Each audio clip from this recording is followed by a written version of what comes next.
pleno ataque frontal, el caballo de San Martín resulta herido por una bala enemiga y al caer aprieta con su cuerpo una pierna del entonces coronel, que queda en una situación muy comprometida. Bermúdez se ve retrasado en su envolvimiento y entonces es ahí donde un cañón realista con una metralla pone fuera de combate su caballo, cae y entonces ahí se produce el episodio de Cabral, ¿verdad? En el momento más dramático de la batalla de San Lorenzo, con San Martín caído, a merced del enemigo, se produce un heroico acto de arrojo. El soldado Juan Bautista Cabral toma la decisión de sacrificar su propia vida para preservar la de su coronel, a fin de mantener a salvo la revolución. Juan Bautista Cabral era un granadero común. Juan Bautista Cabral era un granadero oriundo de Corrientes, de la misma tierra que San Martín, y cuando pasó el combate de San Lorenzo tendría, no se sabe exactamente, pero tendría unos 25 años aproximadamente. Y ahí uno lo que descubre es que un pequeño hombre, un pequeño gesto, cambia la historia de América. Ciertamente, creo que la mayor enseñanza que nos puede dejar Cabral, que es una persona simple, común, cómo pudo hacer ese gran gesto que finalmente permitió la libertad de Argentina, Chile y Perú, salvándole la vida al general San Martín. Juan Bautista Cabral nació en Corrientes a fines del siglo XVIII. Era negro. Su madre era la esclava Carmen Robledo, un soldado que cambió la historia al dar su vida por la revolución. Tras su muerte, fue ascendido a sargento por su heroísmo en combate.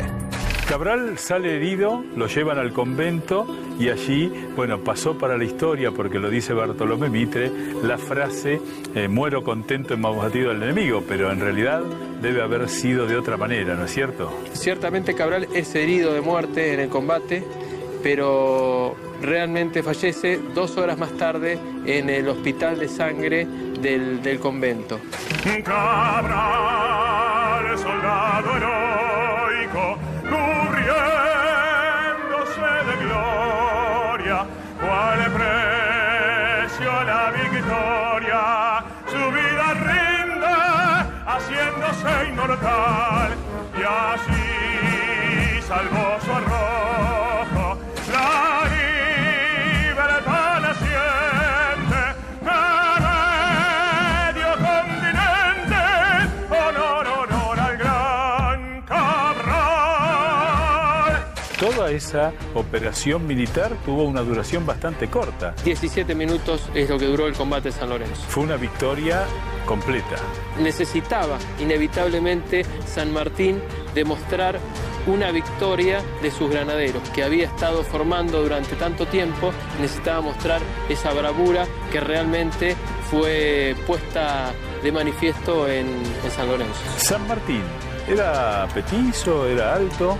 Era de estatura mediana. Surge que ahora somos un poco más altos en general. Para la época era estatura mediana y ahora a lo mejor nos parece un poco más bajo que nosotros. Somos más altos de lo que era San Martín. Exactamente. Qué llamativo, ¿eh? Sí, sí. Este fue como el primer jalón que muestra el genio militar de San Martín. Sí, sin lugar a dudas. Pone de manifiesto su táctica novedosa en la zona, su bravura de sus granaderos y acá pone este condimento que es la sorpresa en San Lorenzo. Los españoles no se la vieron venir. Los granaderos del entonces coronel José de San Martín derrotaron a la expedición realista, manteniendo viva la revolución. Más allá del éxito obtenido, la batalla dejó historias puntuales que merecen ser contadas. Cuando la patria está en peligro, todo está permitido, excepto no defenderla. José de San Martín. El francés Hipólito Bouchard, veterano de las guerras de Napoleón, también peleó junto a San Martín en la batalla de San Lorenzo. Uno de los personajes fascinantes de la historia argentina en los tiempos de la independencia es Hipólito Bouchard, un hombre que va a tener una importante actuación y sobre todo cuando como corsario, es decir, cuando firma un contrato con el gobierno para poner al servicio de la Argentina sus barcos y sus hombres, va a ser el primero que dará la vuelta al mundo navegando desde Buenos Aires, pasando por Madagascar, yendo a las Filipinas y logrando en Hawái algo extraordinario. El rey de Hawái fue el primero en reconocer la independencia argentina en la historia. En la zona de Monterrey va a tomar esa región de México y flameará la bandera argentina allí durante una semana. Y así, lo que es California, San Francisco, Los Ángeles, durante una semana perteneció a las Provincias Unidas del Río de la Plata y flameó nuestra bandera. Luego irá por Acapulco, Rialejo, y al dejar la bandera argentina en toda la zona de Centroamérica, va a inspirar las banderas de El Salvador, de Honduras, de Nicaragua y de Guatemala, por lo que podemos decir que aún hoy, gracias a las aventuras de Bouchard, la bandera argentina sigue flameando en muchos rincones del mundo. Bouchard se destaca en el combate de San Lorenzo, ¿no es cierto? En el parte de guerra de San Martín, solo a una persona nombra, y es a Hipólito Bouchard, particularmente por su gran bravura y por la particularidad de tomar la bandera española. Después va a dar la vuelta al mundo navegando, y cuando llega a California hace flamear la bandera argentina allí. En el Museo de Monterrey está la bandera que hizo flamear Bouchard. Podemos decir, casi bromeando, que durante un tiempo, esos 6 días que Bouchard estuvo allí, California fue parte de la Argentina. Se puede decir que flameó la bandera argentina por allá, sí.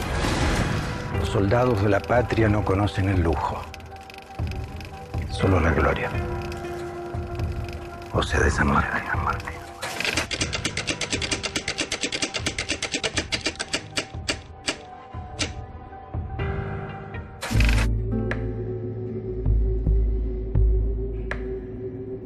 Me dirijo ahora rumbo al Museo Histórico Nacional. Voy al encuentro de la historiadora Gabriela Margal, con quien charlaré sobre las vanguardistas medidas tomadas por la Asamblea del año 13. ¿Por qué una asamblea en Buenos Aires en 1813? La asamblea tiene como resultado, o tiene como objetivo en realidad, una serie de medidas. Sobre todo, tiene 2 objetivos. La independencia, por un lado, declarar la independencia, y por el otro, establecer una constitución. Ahí aparece la logia Lautaro, que es relevante, ¿no? San Martín, Zapiola, Alvear, es relevante en el derrocamiento del primer triunvirato y en la convocatoria de esta asamblea. Exacto. De hecho, Alvear la preside. Estos nuevos revolucionarios que aparecen en Buenos Aires, nombras a San Martín, nombras a Alvear, que traen ideas que ya tienen que ver con la independencia y no tanto con mantener un vínculo con España, porque hay ideas que entran en conflicto en Buenos Aires, si se rompe con España, si se mantiene el vínculo. Y esta asamblea del año 13, convocada por el segundo triunvirato, ya influido por esta logia Lautaro, intentará declarar la independencia, intentará generar una constitución, hechos que no va a llegar a consolidar, pero sí va a llegar a establecer una serie de símbolos muy importantes, muy interesantes para lo que viene después. Medidas tomadas por la Asamblea del año 13. Escudo Nacional Argentino. La Asamblea adoptó un sello que luego sería elegido como el Escudo Nacional. Himno Nacional Argentino. La Asamblea encargó la composición de una canción patriótica a Vicente López y Planes, quien leyó la letra en una de sus sesiones y fue aprobada en medio de grandes aplausos. La música la compuso Blas Parera. Los revolucionarios se encontraban en un momento de todo o nada, de ¿seguimos o no seguimos? Y si seguimos con el vínculo con Fernando VII, ¿qué consecuencias va a tener para nosotros eso? Y probablemente fuera a ser considerados como traidores y ser condenados a muerte. Libertad de vientres. Fue declarada la libertad de los hijos de esclavas, nacidos luego del 31 de enero de 1813. Abolió la Inquisición y la tortura. Se decidió terminar con las prácticas de tormento para hacer confesar a los delincuentes o presuntos delincuentes. Porque esta asamblea es el primer gobierno que no reconoce como soberano a Fernando VII, sino que se reconoce a ella misma como soberana. Y ese es el momento en donde la guerra empieza a ser más importante, ¿no? Y entonces toda esa serie de símbolos eran llevados por los ejércitos ya profesionales, liderados por San Martín, por ejemplo, que van a ser identificados e identificables como ejércitos patrios. Se garantizó la libertad de prensa. Moneda nacional. Se mandaron a acuñar monedas de oro y de plata con el sello de la Asamblea, luego el escudo en el anverso y el sol en el reverso, con las inscripciones en Unión y Libertad y Provincia del Río de la Plata. Actualmente puede verse en la moneda de $1 de curso legal. 25 de mayo como fiesta patria. Fue declarada fiesta cívica, pero no nacional, porque todavía existía indecisión en cuanto a la declaración de la independencia. Para civilizar a un país se necesita educar a las mujeres, ya que los hombres andan con las armas en las manos, matándose unos a otros. Mariquita Sánchez de Thompson. María Josefa Petrona de Todos los Santos Sánchez de Velasco y Trillo, más conocida como Mariquita Sánchez de Thompson, nació el 1 de noviembre de 1786. Desde 1808 se hicieron famosas las tertulias de su casa de la calle Unquera, hoy Florida. En el salón principal de esa residencia se interpretó por primera vez el himno nacional. Mariquita Sánchez se convirtió virtualmente en la madre de la patria. Fue la referente civil de las mujeres de la élite rioplatense. Entre los episodios a los que se vincula a Mariquita Sánchez de Thompson y luego de Menville se encuentra aquella mítica interpretación del himno nacional en su casa.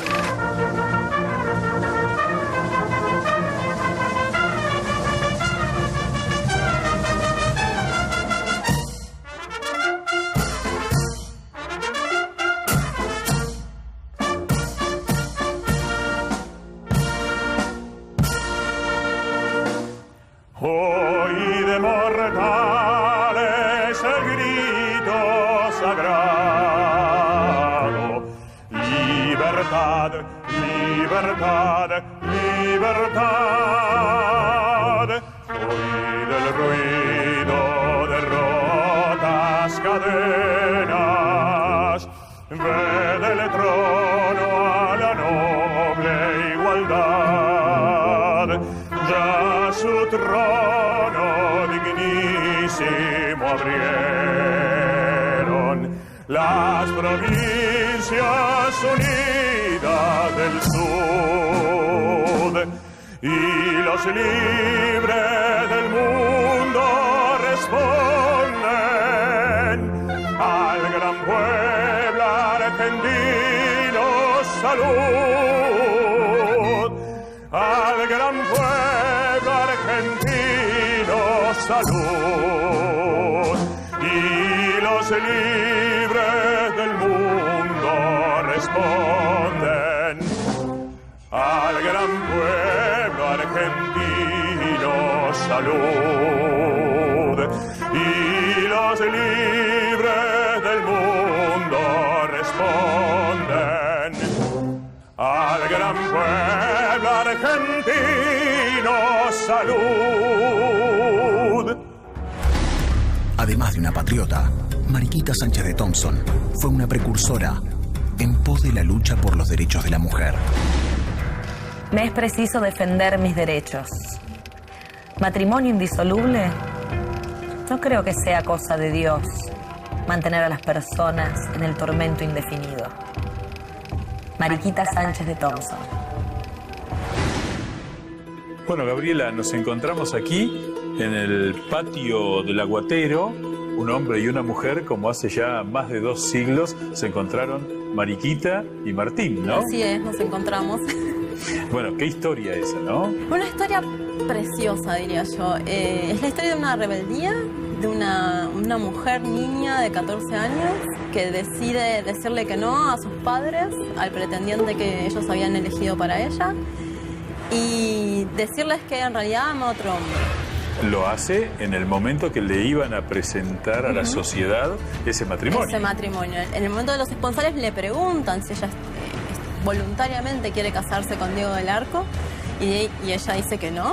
¿Qué te parece si caminamos por aquí y recordamos que los padres, para que Mariquita reflexione, la mandan aquí? Deciden que Mariquita debe tomar un momento de reflexión, un momento de alejamiento también de Martín Thompson, y la envían a este lugar, que es la Casa de Ejercicios Espirituales, fundada por Mamantula. Martín, no se sabe bien si enviado por los padres de Mariquita o por qué razón, se va afuera y regresa en forma discreta, y viene a verla aquí mismo. Viene a verla aquí mismo. Mariquita al parecer realizaba algunas actividades dentro del patio, dentro de la casa de ejercicios, y se encuentra con algunos sirvientes, algunos vendedores, y entre ellos un aguatero que al parecer, cuenta la historia, era Martín Thompson disfrazado de aguatero que venía a verla en secreto. En 1814 comienza en Europa el proceso de restauración monárquica, que se inicia tras la derrota de Napoleón y cierra el ciclo de expansión tras la Revolución Francesa. Durante el Congreso de Viena, las principales naciones europeas se reparten los territorios conquistados durante la era napoleónica y se restablecen las monarquías absolutas. En este marco, ya sin enemigos a la vista, España decide armar un gran ejército para recuperar sus colonias en América. Mucho me falta para ser un verdadero padre de la patria. Me contentaría con ser un buen hijo de ella. Manuel Belgrano. La conciencia es el mejor juez que tiene un hombre de bien. José de San Martín. En la vieja casona de Juan Martín de Pueyrredón en San Isidro, me espera mi colega el historiador Daniel Balmaceda, con quien conversaremos sobre las alianzas políticas entre las figuras de la Revolución, que posibilitaron romper definitivamente las cadenas respecto de España. Bueno, Daniel, qué gusto que nos encontremos aquí en esta quinta histórica de Pueyrredón en San Isidro y para evocar grandes episodios de nuestra historia, grandes episodios de encuentro, entre ellos el primer encuentro personal entre Belgrano y San Martín, que fue por allá por Yatasto, ¿o no fue así? En realidad ellos se conocían ya por correspondencia, habían detectado que uno y el otro encontraban un interlocutor válido para sus sueños, para sus aspiraciones, para sus deseos. Y bueno, sabemos muy bien, ¿no?, que el episodio de la pérdida del Ejército del Norte, el fracaso después de Vilcapugio y de Ayohuma, hizo que Belgrano comenzara a bajar del Alto Perú y decidieran que San Martín, luego de su éxito en San Lorenzo y de demostrar una capacidad militar importante para la época, fuera nombrado como sucesor de Belgrano. Así que bajaba uno desde el Alto Perú, subía uno desde Buenos Aires y en algún punto de ese camino real se iban a encontrar. Allí, en esa zona, se vieron por fin y por primera vez las caras, nada menos que José de San Martín y Manuel Belgrano.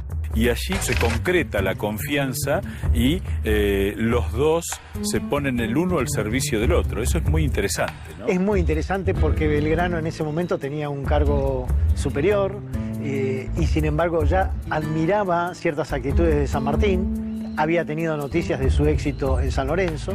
A la vez, San Martín entendía que dentro de los hombres con los que había tratado, Belgrano era claramente una de las personalidades con las que él iba a poder congeniar. Y este encuentro pareció más un encuentro de dos personas que se conocían, claro, porque estaban continuando la relación. Y entonces, allí en ese encuentro de Yatasto, o por ahí, sí, sin duda, se cimentó la gran amistad que San Martín y Belgrano iban a tener y que tanto sirvió a la libertad de América. Dos hombres fundamentales para nuestra historia, dos figuras que siempre vamos a admirar. Allí estuvieron por primera vez juntos. Uno quisiera poder viajar en el tiempo y acercarse a ese momento en que estos dos grandes hombres, que siempre parecen estar en esa competencia deportiva medio ridícula de quién es el padre de la patria, estos dos grandes genios se encontraron por fin, allí, en el veranito de 1814.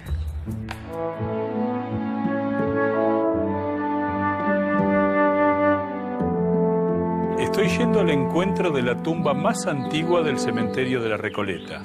Aquí reposa María de los Remedios de Escalada, la esposa de José de San Martín. Una historia de amor que tuvo que ver con el origen de la historia. José de San Martín llega a Buenos Aires en 1812.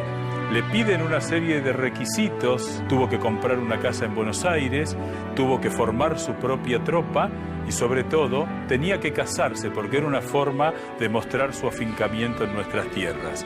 Se casa con Remedios de Escalada, la joven hija de una familia noble de Buenos Aires, de una familia de alcurnia, y lo hace en la Catedral Metropolitana. Vivieron felices poco tiempo porque Remedios de Escalada lo va a acompañar cuando es nombrado gobernador de Cuyo, se va a instalar en Mendoza, se va a convertir en una de las damas patricias, en una de las patricias mendocinas, y lo va a acompañar hasta que San Martín emprende el cruce de los Andes y se encarga de la libertad americana.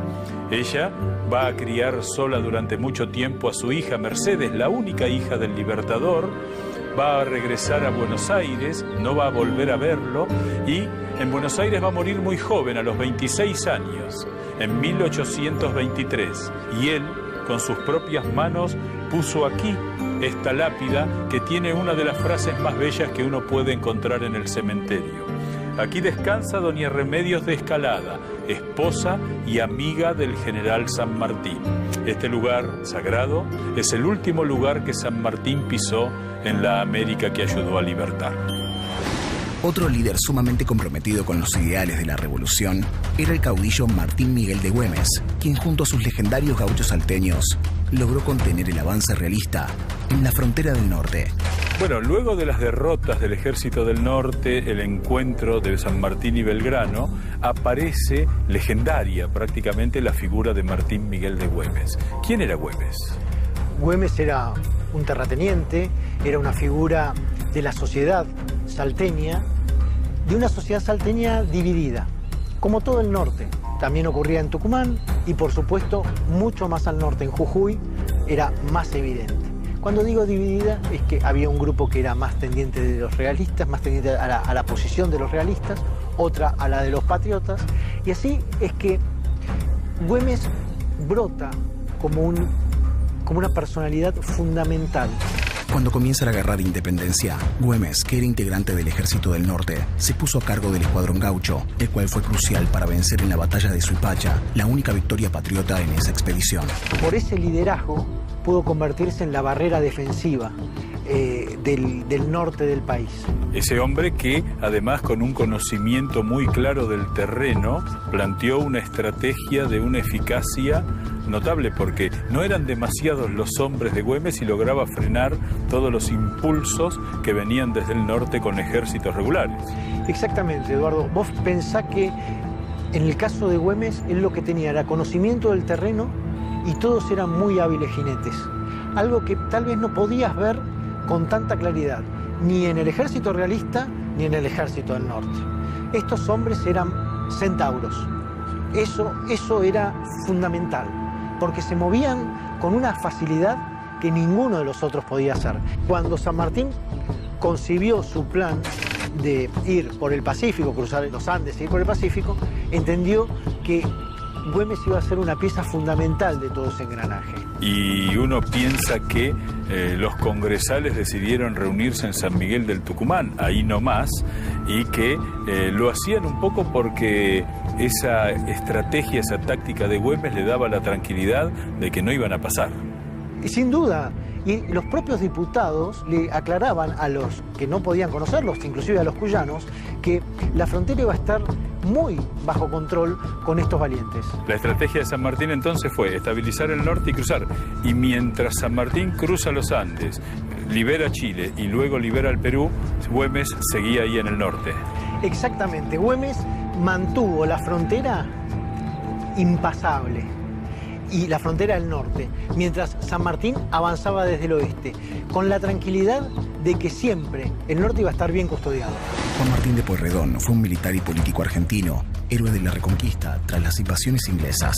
Dirigió entre 1811 y 1812 el ejército del Alto Perú. Fue el sostén político de San Martín. Fue gobernador de Córdoba y de Chuquisaca. Se apropió del Tesoro Real de Potosí para financiar la revolución. En 1812 formó parte del triunvirato y con el apoyo de la Logia Lautaro fue designado director supremo de las Provincias Unidas en el Congreso de Tucumán en 1816.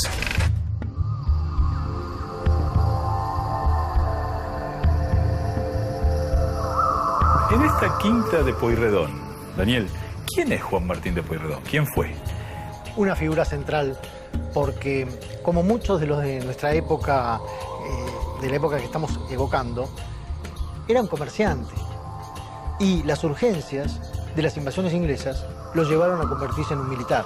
Y después él va a tener un rol muy significativo porque va a ser diputado al Congreso de Tucumán, va a encontrarse con San Martín, va a ser el director supremo de las Provincias Unidas y va a ser el primer gobernante de la Argentina independiente. Así es, sin duda. Vos fíjate que la relación con San Martín es de cuando él estaba ya en San Luis, porque San Martín tenía a todo el grupo de Cuyo como su poder político y, como bien decís, consolidado. Y Pueyrredón formaba parte de ese grupo que respondía a San Martín en el Congreso. La unidad entre San Martín, Pueyrredón y Belgrano fue decisiva para el futuro de la patria, ya que San Martín conformaba el poder militar, Pueyrredón tenía el poder político y Belgrano aportó basamento ideológico. Este trío de notables es el que termina convocando al Congreso de Tucumán, que en 1816 declararía la independencia. Pueyrredón tenía que encontrarse con San Martín el 9 de julio. Pero, ¿qué pasó? Antes de viajar, se encontró con Belgrano. Pueyrredón venía desde el norte. En Tucumán se encontró con Belgrano y Belgrano le dijo: necesito reunirme con los diputados en el Congreso para hablarles. Pueyrredón decidió quedarse a esa reunión y a los 4 o 5 días se declaró la independencia, con lo que recién viajó un tiempo después. San Martín el 9 de julio estaba en Córdoba esperándolo a Pueyrredón.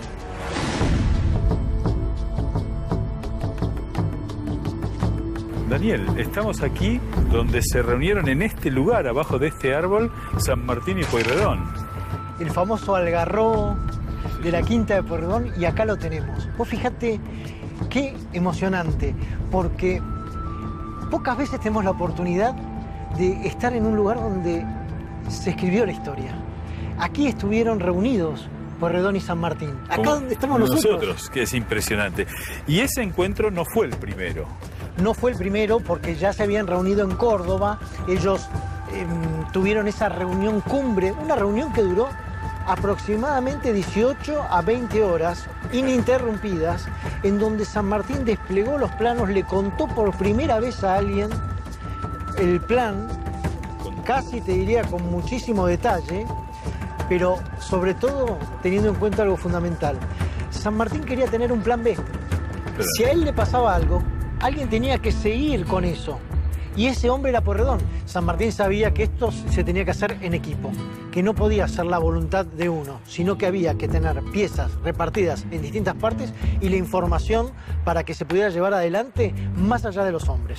Y después de eso, ya repartidos los roles, recordemos que este encuentro es posterior al de Córdoba y ya con Pueyrredón en funciones, ¿no? Exactamente, director supremo Pueyrredón, y una de las quintas en las afueras de Buenos Aires, zona de veraneo e inclusive de fines de semana. Era habitual salirse del centro de la ciudad y venir a lugares con verde, a quintas mucho más relajados y donde sobre todo podían conversar, como lo hicieron aquí mismo, lejos de las miradas indiscretas. ¿Cuándo se declaró la independencia? El 9 de julio.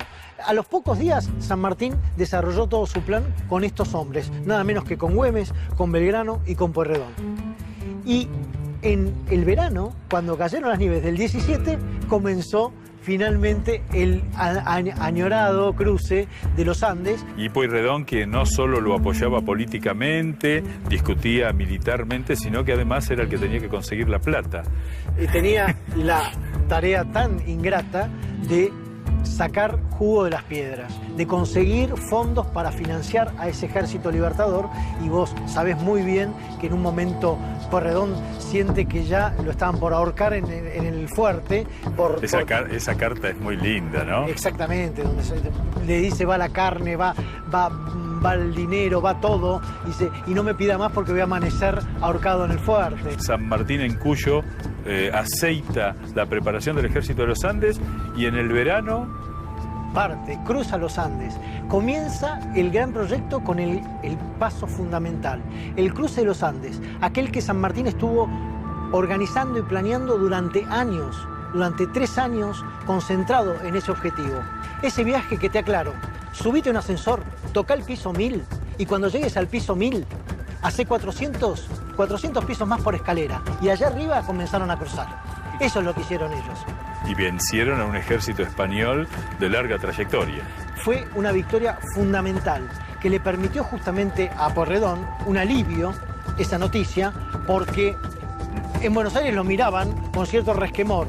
Evidentemente, si fracasaba San Martín, era el fin político de Pueyrredón. San Martín cruzó los Andes, venció a los realistas en Chacabuco, repasó los Andes, volvió a Buenos Aires y en este lugar, en esta sombra del Algarrobo, se reunió con Pueyrredón para hablar del futuro plan, de los próximos pasos y de las necesidades que iba a tener su ejército.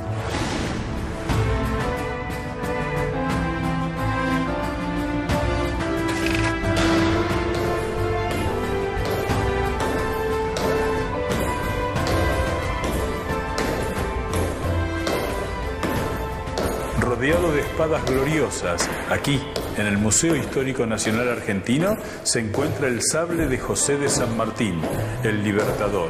Este sable corvo que tiene que ver con el origen moro, es decir, sus primeras acciones militares en el norte de África, han convertido a este lugar en depositario de una de las piezas históricas más importantes de la Argentina.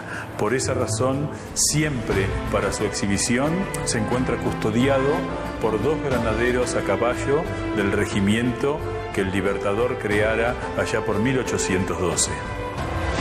Para mí la patria es levantarme todos los días. Para mí la patria hoy en día es defender el derecho de las mujeres. Hacer patria, eso es lo que es yo siempre. Para mí la patria es estudiar. Para mí la patria son mis alumnos. Gracias a Dios, todo lo que he hecho en mi vida lo he aprendido de mi padre y se lo he enseñado a mis hijos.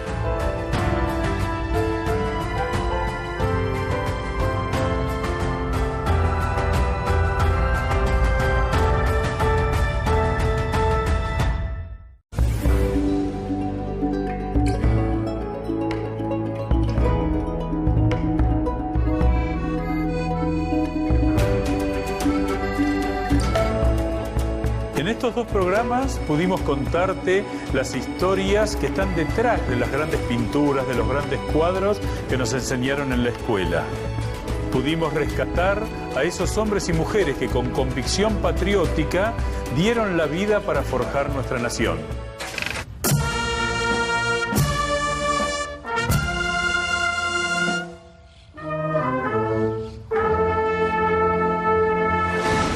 La patria para mí verdaderamente es mi familia. Ahí se ve verdaderamente la unión. Para mí la patria es todo, es llegar a casa después del trabajo, agarrar la bici y andar con los amigos por el barrio, con los amigos de siempre. Para mí la patria hoy en día es defender el derecho de las mujeres. Para mí la patria es buen día ante todo. Para mí la patria es levantarme todos los días, hacer mi trabajo como corresponde, hacer patria, eso es lo que es yo siempre. Tengo 7 hijos y bueno, gracias a Dios, todo lo que he hecho en mi vida lo he aprendido de mi padre y se lo he enseñado a mis hijos. Para mí la patria es estudiar, defender la educación pública. Para mí la patria son mis alumnos. Soy profe de educación física hace 10 años. Todo el aporte que podemos hacer cada uno de nosotros en solidaridad con todo el resto para una Argentina mejor.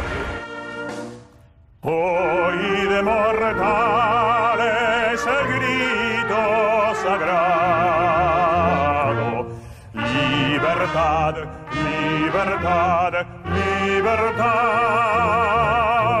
Hoy del ruido de rotas cadenas, ve del trono a la noble igualdad. Ya su trono dignísimo abrieron las provincias unidas del sur, y los libres del mundo responden al gran pueblo argentino salud, al gran pueblo argentino salud, y los libres del mundo responden al gran pueblo argentino salud, y los libres del mundo responden al gran pueblo argentino salud.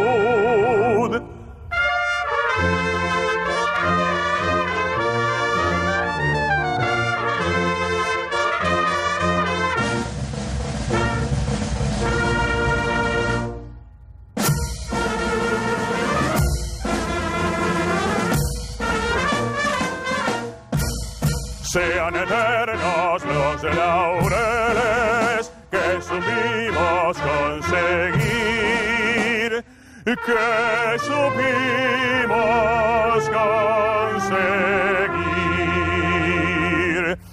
coronado de gloria vivamos. Oh, juremos con gloria morir, oh, juremos con gloria morir, oh, juremos con gloria morir.